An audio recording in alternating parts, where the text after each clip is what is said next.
মায়ের কথা শুনে অ্যাক্সিডেন্টের মধ্যে আমাকে ছেড়ে দিয়েছিলে তুমি। আমি প্রেগনেন্ট এটা জানার সত্ত্বেও তুমি অন্য একজনকে বিয়ে করে নিয়েছিলে। তোমার জন্যই আকাশ এনে ট্র্যাপে পড়তে হয়েছে আমাকে। গৃহপ্রবেশ সিরিয়ালের ফুল পর্বটি দেখার জন্য চ্যানেলটিকে অবশ্যই লাইক এবং সাবস্ক্রাইব করুন।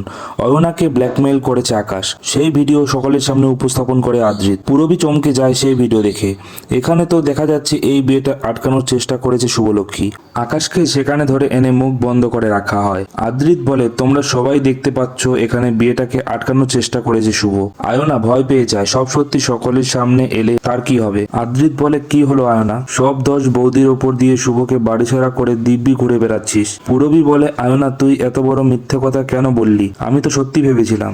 এইসব শোনার পর অয়নার মাথা ঘুরে যায়। ঋদ্ধি অভ্রকে ধরে নিয়ে আসে রয় বাড়িতে। অভ্র সামনে এসে অয়না বলে, সবকিছু মূলে এই মানুষটা। পরবর্তী পর্বটি দেখতে হলে চ্যানেলটিকে অবশ্যই লাইক এবং সাবস্ক্রাইব করুন।